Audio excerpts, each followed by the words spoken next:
Hello, everyone, and Happy New Year. It is 2022, and this is our first episode of the new year. My name is Donna Freeman, and this is the Yoga in My School podcast.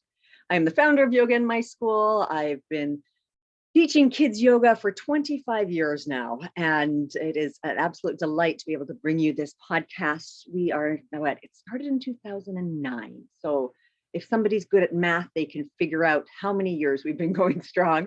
I think it's 13 now.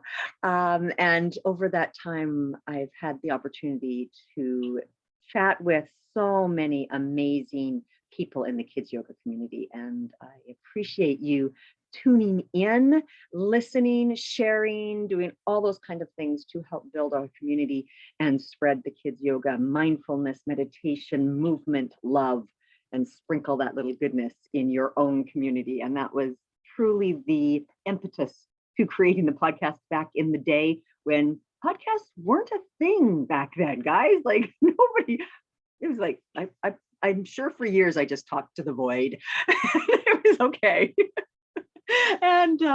and actually what has kept, there's interesting backstory here with our topic. So what has kept this podcast going? So like I said, started in 2009, and by about 2013, 14, I was like, I don't know if anybody's listening. Like, I really don't. And, you get a few reviews and a few this and that. And just so you know, producing a podcast does take effort and energy and time. And I had 4 young children, running a business, all these kind of things. And I didn't know if it was worth the effort, energy, and time. And so in the meantime of that, of those years, a number of us that I've been speaking with, we had really bantered about the idea of having a kids yoga conference, because yoga conferences were huge. And we in the kids yoga community felt kind of left out. You'd go to a yoga conference and there wasn't anything for kids yoga teachers. And we're like, come on, like this is huge. We are changing lives at a fundamental level. And we had talked about where, East Coast, West Coast, somewhere in the middle, who is going to organize it. And we were all busy, like everybody was busy doing their thing in their community. And nobody was really stepping up to organize such a monumental feat. And we had, seriously, it had been years that we had been discussing and back and forth, and everybody was like, I don't know how this is going to work. And then lo and behold, YoKid steps up, and they absolutely did. YoKid just kind of said, you know what, we're doing this thing, and we're doing it in Washington, DC, and you guys can all come here, and we're going to have the National Kids Yoga Conference. And they did, and it was incredible, absolutely incredible. Anyway, they had the first one. I couldn't go. I was heartbroken. I was like, I want to be there. All of my friends are there. And so I couldn't go to the first one, but I went to the second. And I took my daughter with me. We toured Washington, DC. Amazing. But we went to the National Kids Yoga Conference. And as I went around the conference and actually got to hug people that I had known for years through the internet, and had become such close friends. Many of them were the first years of interviews that I did. And I would talk with them, and I would hear people chattering in the background. And I was like, what is going on? And so one time I was talking with someone, but I was listening to the conversation behind me. I know you shouldn't do that, but I was listening to the conversation behind me, and I heard them say, oh, that is the podcast lady, because they recognized my voice. This is before the days of doing this on video and all this kind of stuff. And again and again and again, this happened during that conference. That's the podcast lady. They knew my voice, and they didn't know my face at all, but they knew my voice. And from that moment on, I was like, oh, people are listening. I should probably keep doing this. So thanks to the Kids Yoga Conference, this has been going on this long. So I have the National Kids Yoga Conference is very near and dear to my heart, because it has been such a boost to my enthusiasm and passion for this work and building community and connecting us all across the miles and across the world. Because I am, just so you guys know, I am way up north in Alberta, Canada. It is stinking cold right now. And back in the day, it felt like Siberia. Today, it feels like Siberia, like physically. But like in the kids yoga world, things were happening in New York. There was a community. Things were happening in LA. There's a community there. In Denver, there's a community there. In Seattle, in Florida, all these places had a vibrant kids yoga community. And then I'm up like, oh, I'm up here. Everybody up here. And so I put things out on the internet and in the podcast and was able therefore to reach people around the world. And then the National Kids Yoga Conference brought us all together physically, and it's been amazing. Anyway, if you haven't figured out, we're talking about the National Kids Yoga Conference today, and with Drew. Drew, welcome to the Yoga in My School podcast. It is a delight to have you here to chat with you in this cold January morning, for you as well, from Minnesota. How are you doing? Yeah, Donna, I'm doing great. And thank you for inviting me. It's really an honor and a privilege to be here. So thank you. Thank you for getting up and for doing this. We are actually doing this quite early in the morning, so before our days really begin, because we're those kind of people. We make time for what's important. Anyway, can you tell our listeners and watchers, if you're happy to be watching on YouTube, a little bit about yourself? Sure. So again, my name is Drew. Hi. I was born in Minnesota. Spent about the first 10 years of my life here, but we wound up moving to Missouri and Kansas. And in between, wound up bouncing around between the East Coast, West Coast.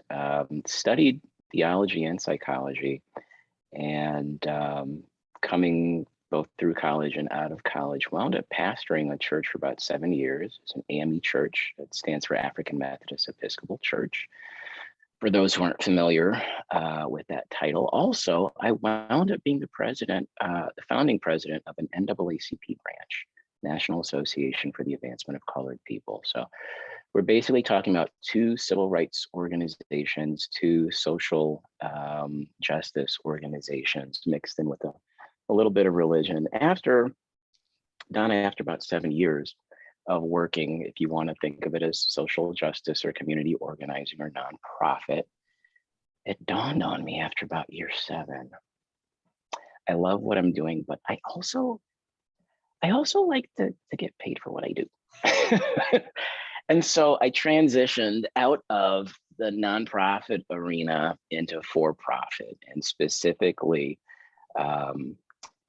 sales and finance. So I found myself working for Fortune 500 and Fortune 100 companies, or two specific big name banks. I won't name them right now, but worked out of the project management office by the time I left. And during that period of time, there were a couple of stories that was fueling my behavior. And one of the biggest ones, I'll give you two real fast. So one of the big ones was, I have not done my job to excellence until and unless I find myself completely spent and burnt out at the end of each day. That was the first one. Second story that was seeming to drive a lot of my behavior was busy equals productive. And so, frankly, I was living in a bit of a state of spin, always trying to find more to do, as if I needed to prove something to somebody else or prove something to myself or catch up. And so, I'm working full-time project management office. Okay, I think I can do more. So I have a friend that owned a hotel. I decided I was going to manage the hotel. Okay, I think I can do more. Let me go back to school. I'm going to go back to school for finance, and I'm going to do it full time. Okay. And with the little bit of time that I was convincing myself that I had, I think I can do some more. Let me volunteer now. I'm going to I was pretty active with the lodge and the Shriners. So I decided to get even more involved with the Shriners at that time. Donna, sleep was not my friend. It was not my friend at all. No shame. I will gladly, air out my own business on that point. I was literally living off of coffee and cigarettes, Marlboro Reds, and about 6 double shot caramel macchiatos per day. Yes. Because, biology and physiology is what it is. Sleep was not only not my friend, but I found myself dozing off at very inopportune times. So occasionally I'd be dozing off in meetings, a little disrespectful, dozing off at my desk. It's not productive. Dozing off in my car, I don't recommend that at all. I don't recommend that. And so I'd hit my wall by about year 6. I'd hit my wall. And there were 3 people that had passed that were very close to me, and they had passed within the space of about 30 days. 2 of them were really, I'd say, mother figures for me, right? And, I get it, depending on one's perspective, they might be super rational and say, well, folks that are getting up in years, it's kind of inevitable. Even so, the deeper reality, I believe, is that everybody processes a sense of loss a little bit differently. Okay. Those were 2 of the 3. The third one was the son of one of my lodge brothers, and I'd seen him just the night before. He was 16. I was hanging out on their farm, and he comes in and he wants to go to a house party. And, my lodge brother and I kind of resort into old school mode. So, who's the kid? Do we know the family? What do you know about And through the conversation, he didn't know where he was going. You probably shouldn't go to the party. Conversation, we believe, is done. I got a phone call about 3 o'clock that morning that he snuck off, went to the party, caught a stray bullet, and that was it. Okay. So I gave you 2 of the stories that were fueling a lot of my behavior, right? You have to be spent to do good. You have to be busy to be productive. One of the tangential stories that seemed to kind of grow out of those 2 stories, Donna, was the idea of push through pain or push through suffering, right? Work through it. Okay. So how that showed up for me in that window of time was put in more hours, as if I had any more to give. So that weekend, I decided, let me just go in on the weekend to the bank and get some more work done.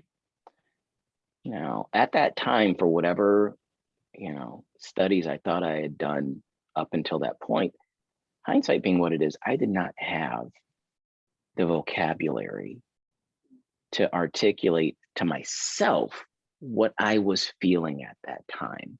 All I knew is something ain't right. Something does not feel right at all. And so about a half hour into trying to put in extra hours at the bank, I get up, I leave. I'm in Kansas City at the time. I get up, I leave. I drive myself to St. Luke's emergency room on the plaza in Kansas City, Missouri. And I just tell them, I don't know what's going on, but I don't feel right. So they ran me through a battery of tests, including x-rays. They finally sat me down. They said, Mr. Drew, we have some good news and some not so good news. I said, okay. They said, the good news is we think we know what's wrong. I said, great. They said, the not so good news is it's either bronchitis or walking pneumonia. Pray it's walking pneumonia. Okay. So they came back, walking pneumonia, please take some Z-Packs and at least 2 weeks off of work. And for goodness sake, please stop smoking. Okay. This happened before Obamacare here in the States. So thank goodness for some halfway decent healthcare, because 2 weeks turned into about 3 months. And in that space of time, seemingly apropos of nothing, but I'm a firm believer that nothing happens by accident. I bump into one of my play uncles who was a retired Marine, amongst other things. And as we're catching up, he has me drive him around Kansas City, Missouri. And we wind up pulling up in front of what looks like this really big, old, almost like Victorian era style house. And he says to me, because he watched me grow up, at this point, I'm in my late 20s, about to go into my early 30s. He says to me, "Are you still serious about that yoga and meditation thing?" Because he knew I was always interested in that growing up. So yeah, man, yeah. And so he points to what looks like this big house. He says, "You need to go there." He says, because when I was transitioning back into civilian life, they helped me out. And it turned out it was an ashram that was at that time teaching Kundalini yoga and meditation.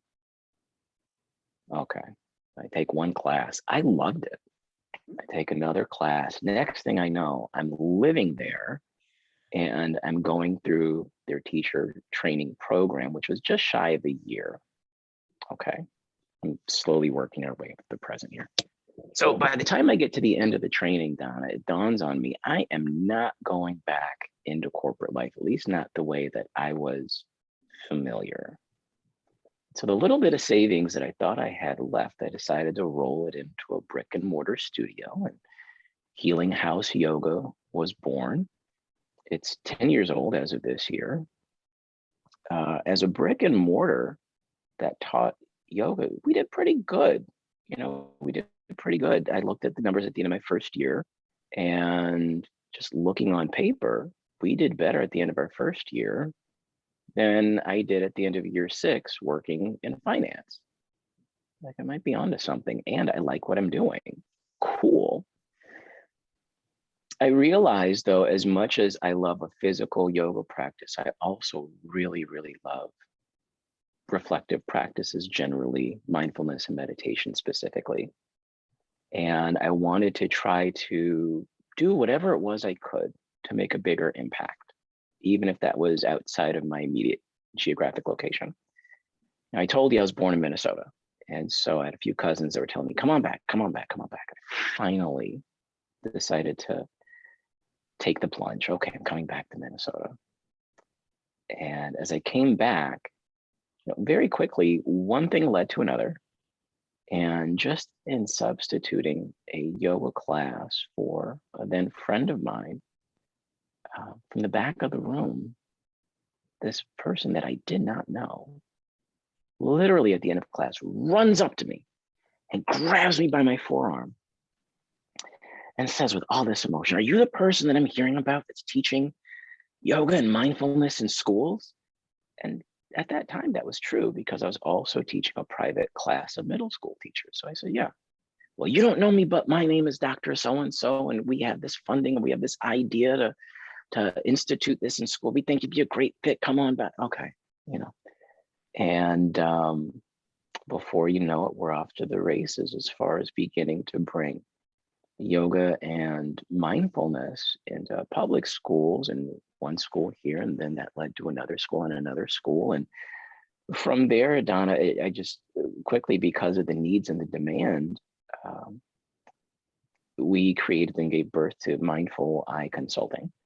And that really is where we, to this point, do a lot of our consulting and work in public schools, where Healing House Yoga does a lot more in terms of training people to teach yoga and teach meditation. So that's me in a nutshell. Fantastic. I love that journey. And I think many people will recognize themselves in your cycle of destruction. Yeah. It's like, oh, Yeah. I'll just add a few more things. Like, that's very familiar. Sure. And a lot of times I've heard, and it has happened to me, that if you want something done, you give it to a busy person to get it done, because they know how to set goals, accomplish things.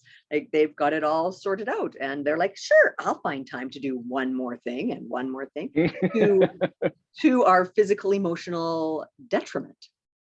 Yes. Right? Until something gives. Like, and with my case is similar to yours. It was a physical thing that said, stop. Like not even slow down. All of the doctors last spring told me, you have to stop. Like slowing down is not enough.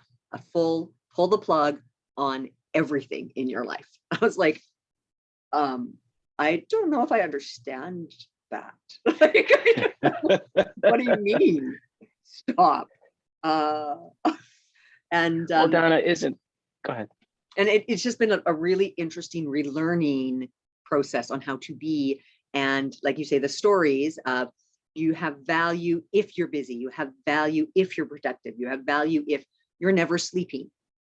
And like you say, it might be just value to yourself, but that's how you're showing up for people.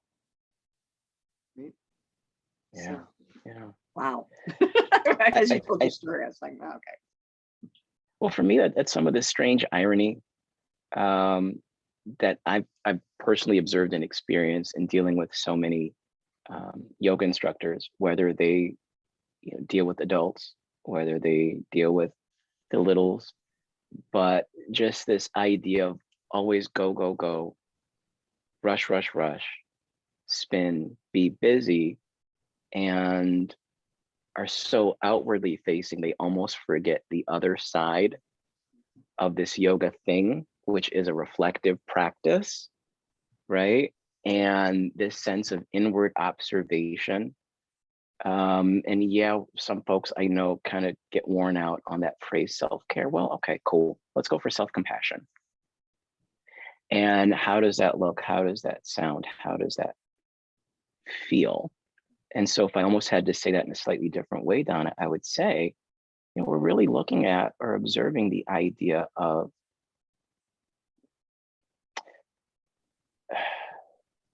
accomplishment versus fulfillment. And sometimes in our seeming busyness, we can get so hung up on the idea of accomplishment that stuff makes us, that stuff qualifies us, that stuff will make people like us, but we don't feel fulfilled. And we kind of get on that hamster wheel of doing more, because maybe if I do more, I'll be fulfilled, versus slow down, look inside, sit with it, move through it instead of trying to move around it, right? Manage it instead of avoid it. And now we can get to this idea of fulfillment. Yeah. And so for and me, the at whole least, idea of, and some, like you say, sometimes it feels, like it's just a common term, but the whole idea of being rather than doing, and your value is simply in being. Like you deserve to be. yes. Period. End of story. Like we're done. Like, and what's always so interesting to me, I've done this for a long time, and people are like, don't you know this yet? You teach this stuff. Like you run workshops on this, and this is like, it's like, yes. And just think where I would be without that. It's like, oh my goodness. Like, yeah. But yeah. yes, there is work to running workshops and training others and offering courses, and even though you are doing all of that as a yoga professional, taking the time and creating the space in your world for those contemplative practices and for that connection to self and for the self-care, so that you can then give. And I think many, if not all of us, really struggle with the balancing act of, the being and the doing. And I feel compelled to do so that I can get paid for my services, and so that I can continue to grow the bottom line, and, like, I don't know, pay the mortgage. There's stuff, Yeah. Yeah. very real stuff. Yeah. And yet, how do I balance that with knowing that I can be fulfilled in the slowing down? Mhm. And yeah, we could talk about all this for a good long time, but we're going to move on. We're going to transition on, because I do want to get to the Kids Yoga Conference. Yes, How did yes. you get involved with the National Kids Yoga Conference when you were a kid? Yeah.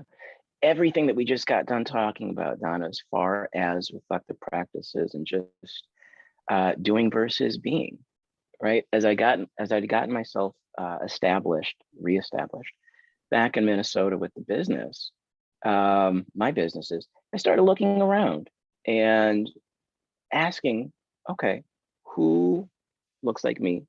Who shares some of my experiences?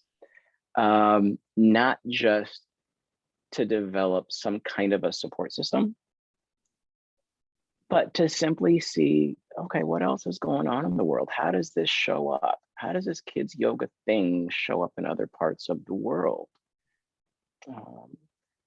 Not from a sense of competition, but really just, okay, if I'm doing it, clearly somebody else is doing it. And if somebody else is doing it, I would love to see how that story of service is expressed through their practice and through their discipline. And there's a particular kids yoga business owner in town that said, you know about Kids Yoga Conference, right? Tell me more.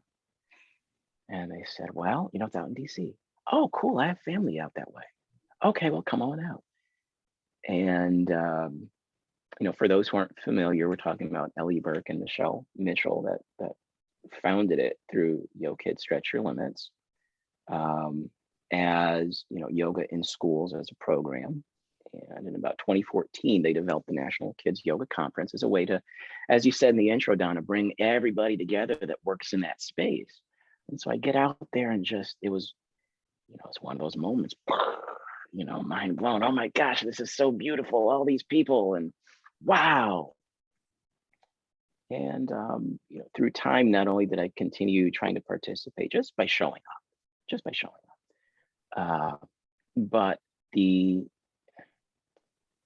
this last year, where a lot of us experienced variations of shelter in place because of the pandemic. I decided, well, this is my year to contribute. I want to give something back, because I feel like I've been receiving so much from the conference. I want to give back. So we gave a presentation, and shortly thereafter got an invitation. Hey, the Kids Yoga Conference is looking to do some changes. Would you like to get involved? Oh my gosh, yes, please and thank you. And the more we got involved with those transitions, different conversations kind of bubbled up of, okay, well, what do you think about taking a little bit more of a leadership role? Okay. What do you think about taking a little bit more of a leadership role? Okay. And I had to check myself. Wait, am I doing the busy equals productive thing? Wait a minute. But it seemed as though everything else was in line, personally and in my other businesses. So I'm really seeing this right now as a newly elected chair for YoKid and the executive director for the National Kids Yoga Conference. I'm really seeing this as my way of serving the larger community. Fantastic. Yes, I know that you attended my workshop this past year. I taught a workshop at the Kids Yoga Conference because I was excited that I could do it remotely. I was like, Yeah. I went for a couple of years, but to get from Alberta to DC is an event. Let's just call it that. Yeah. And so it requires a little time travel, and you got to basically a week of my life is involved in doing a weekend conference. Right. And that may not necessarily be the case if you're already on the East Coast side of things. You just can take the train, and it's a little bit more convenient. But so I couldn't always go in person. And then, sometimes thanks to the pandemic, we have learned how to reach one another in creative ways that can be facilitated, that facilitate the distance and make the world a little bit smaller, such as Yeah. this conversation today as well. But Yeah. it was wonderful. I remember you being part of those conversations as we talked about accounting and bookkeeping and all those kind of fun things, you know, Yeah. the business side of world. And so I was very excited to see you step into those roles as director, and so congratulations. That I love the fact that you did the check. Am I just doing busy because I can do busy? Or can I actually be calm and relaxed here? And can this work into my world in a healthy way? Absolutely. So what that kind of gets us to where this fall, there have been lots of changes, conversation, proposed adjustments. You've been asking for input from people about, what do you guys think about a new name? Like, we're just the board, like this is a community. And so what prompted kind of this overhaul in the National Kids Yoga Conference? What prompted the overhaul for the National Kids Yoga Conference? At the time that I was invited to contribute a voice to potential changes, there were already some conversations going about regarding what may shift, what may change, really, Donna, based upon what seemed like some self-evident things, right? There was a whole chunk of a generation that seemed to almost kind of cycle out of the business of kids yoga. Similarly, there is a whole other generation that has cycled into the business of kids yoga. And because of the work of people like Jen Muller and Michelle Mitchell and Lindsay Paul and others, the reach both of YoKids as well as the National Kids Yoga Conference has expanded significantly. And so we want to make sure that as the ground seemingly shifts from under us, that we're still able to find that secure footing, both ideologically as well as practically, where we can not only stay relevant, but we can continue to be a driving force in the field. Did that answer your question? For sure. Okay. Yeah, for sure. And I've noticed that, as you say, it's almost a generational shift. As like I've definitely noticed that as being part of the older generation of building the kids yoga community, and being involved when it felt like there was very few, right? And building that and really leaning toward one another. Whereas now it's like, oh, and so on. Like, I open my social media feed all the time with the suggest to follow. I'm like, oh, cool. I don't know you, and I don't know you, and I don't know you.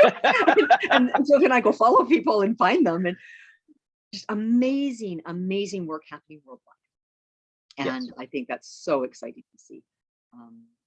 And all right, so like, it's been really neat to see some of the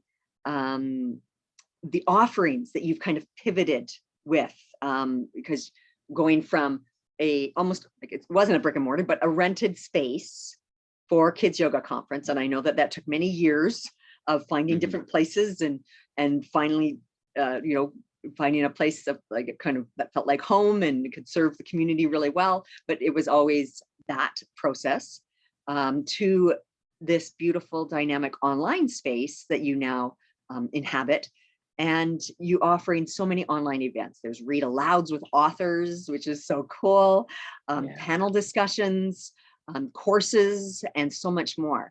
And so what do you have, like, what does 2022 look like for you guys? Like, what's in your calendar that I want to go to?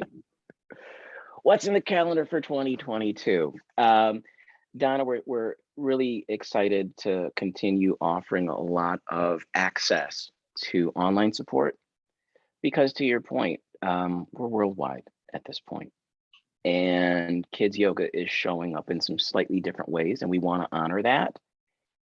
We want to honor that by not only giving support to that variety, that quality of variety, but we also want to honor the service that's being provided in that variety. So we want to be able to lift people up, to help surface their practice, to help surface their business and expose them to a lot of their colleagues and peers. And, I think if we do it right, one way that I know that we're a success is when we can give some of the information and support necessary to help them to grow their practice personally, but to also help them grow their businesses as well. Fantastic. That was very vague. I appreciate it. I do what I can. I do what I can. I will say at the time of this recording, we're scheduling our first virtual town hall. So for those who are checking out the podcast, those who are viewing this on YouTube, come on down. More information is going to be forthcoming where we're going to reveal the new name. We're going to talk folks through a more detailed schedule and cadence of events, whether they are online or in person. That was a not so subtle hint. And more opportunities to get involved and to serve. So again, we're looking before the end of January to unveil all of that in a nice, slow, deliberate rollout so nobody misses out on anything. I want everybody to be involved, as many folks as possible. Yeah. And I've really noticed that. I've noticed that there is this continual invitation from in your emails, in your messaging. It's like, get involved. We want to hear from you. What do you think? Here's a survey. Let us know. And you're really working at that grassroots cultivating level of letting people have a voice. It's like, this is your community. It's not just driven by Drew and what he thinks is right, is good. It's like, no, tell us how we can best serve you. And I really appreciate that. And I think that is a vital way of conducting what you're offering. Like, if you want to serve people, you need to know in what way they need to be served. So I appreciate those invitations, those continual invitations of, hey, what do you think? And some people are like, oh, my voice isn't important. It's like, no, your voice is really important. Thank you for that, Don. I appreciate that. I'm fool enough to believe that the best teachers, they have that saying, the best teachers used to be the worst students. I think the best teachers are the best students. When we had a recent window of time, these listening sessions, these online listening sessions, one of the things I would remind the participants, this is not my business. This is your organization. I happen to serve in the role as the chair and the executive director. And so what does that mean practically? I'm not the know-it-all. I'm not going to show up as the know-it-all. I am happy to be the learn-it-all. And so that means I ask a lot of questions because I don't always know the answer, and I'm okay with that. And I think in the role of an educator, that's probably one of the greatest tools for success that we can allow ourselves, is that healthy vulnerability of the simple phrase, I don't know, or I need your help. Yeah. Yeah. Yes. And as you say, good teachers convey that message. They'll either explicitly state it, or you just always know. It's like, I don't know. And they're okay with saying that. It's like, that's a really good question. How about you go do some research, I go do some research, and we convene back. Or does anybody else know? Yes. Right. And having that, this is a group, and we become more dynamic when the group comes together and talks and shares, and there isn't just one talking head. And I appreciate organizations that are run that way. So thank you very much for building that. And it takes work to build that, and it takes time, and it's a shift from, there is a shift from, hey, we're just going to do this annual conference, and yes, there's this group of people who's organizing it, to, all right, what do you guys need? And what might that look like in the new dawn of 2022? So it's exciting, and I'm really excited to find out the new name and all the branding. So yeah, count me in. I'll be at the meeting as long as it fits into the weird world that is my life. So yeah, that'll be great. So for our listeners, how can they get involved? Oh, thank you for asking that. So I want to make sure that for those who are listening, they're able to go ahead and check us out, National Kids Yoga Conference online. And as far as the web address is concerned, so it doesn't throw anybody off here, what we're talking about is, let's pull this up and get everybody ready so that they can see it for themselves. What we're talking about is kidsyogaconference.org. Again, that's kidsyogaconference.org. Check us out there. You can also shoot me an email if you have any questions, comments, or concerns about what we're doing. I'll keep it simple. I'm not a hermit. It's Drew, DREW, at YoKid.org. Drew at YoKid.org. And from there, you'll get, between the website and email address, you get all the links you could ever hope to get and more. As far as social media, whether that's IG, YouTube, scheduling and opportunities to do more to support us and help us to support you and your colleagues. Fantastic. All right, is there anything else you'd like to share with our community, our listeners? Yeah, Donna, you started off with just a really powerful story. And so the last thing that I would love to share with folks that are checking us out right now is to be proud of your own story and be willing to share it.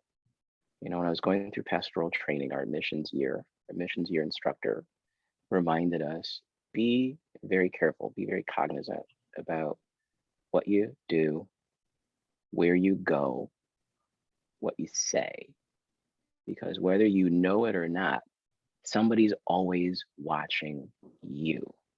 Somebody's always taking notes on you. Somebody's always observing you. And for all you know, you might be the only, church somebody ever sees, hears, experiences.